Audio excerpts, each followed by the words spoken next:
Hello everyone. इस video में हम समास के बारे में देखने वाले हैं। समास के बारे में सब कुछ जानकारी प्राप्त करेंगे। सभी एग्जाम के लिए इम्पोर्टेंट होते हैं समास। समास हमारी हिंदी का एक टॉपिक है जो सभी एग्जाम में पूछा जाता है।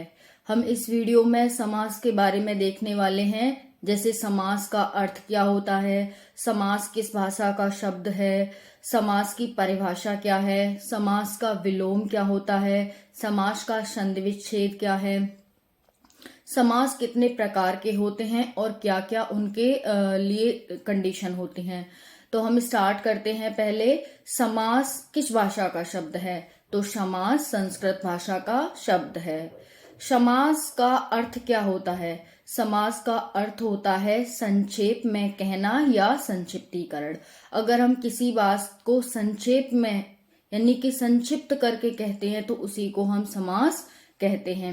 समास का संधि विच्छेद क्या है, तो समास का संधि विच्छेद है सम प्लस आस। सम प्लस आस इसका संधि विच्छेद होता है। अगर हम इसके विलोम शब्द की बात करें तो विलोम शब्द होता है समास का व्यास। समास का विलोम शब्द क्या होता है, समास का विलोम शब्द होता है व्यास। अब समास की परिभाषा क्या है, समास की परिभाषा है जब दो शब्द मिलकर के कोई एक शब्द बनाते हैं और उस शब्द का कोई सार्थक अर्थ हो, सार्थक मीनिंग हो, उसी को हम समास कहते हैं। यानी दो शब्द हैं, जैसे कि सम प्लस आस, ये दो शब्द हैं, इन्होंने एक शब्द बनाया समास, तो इसका कोई सार्थक अर्थ है ना समास का। क्या है इसका सार्थक अर्थ, संक्षेप या संक्षिप्तीकरण।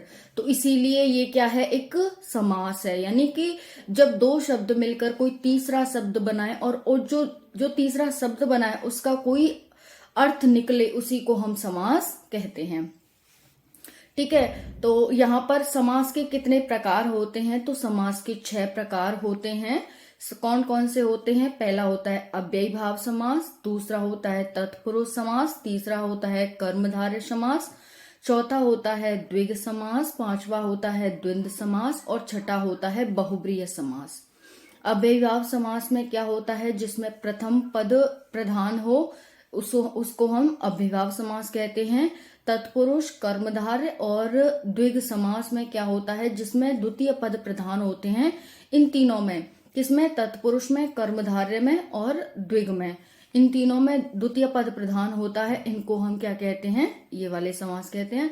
फिर हमारे पास आता है द्वंद्व समास। द्वंद्व समास में दोनों ही पद प्रधान होते हैं। और फिर आता है बहुब्रीहि समास। बहुब्रीहि समास में कोई पद प्रधान नहीं होता, बल्कि कोई तीसरा ही पद प्रधान होता है। तो ये हमारे पास समास की एक छोटी सी व्याख्या हो गई। मैंने समास के बारे में एक पूरी वीडियो बनाई हुई है, तो अब मैं उसको कमेंट सेशन में पिन कर दूंगी।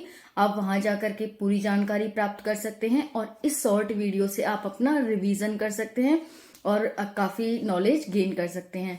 तो वीडियो कैसी लगी आपको कमेंट सेशन में जरूर बताना। जय हिंद, जय भारत।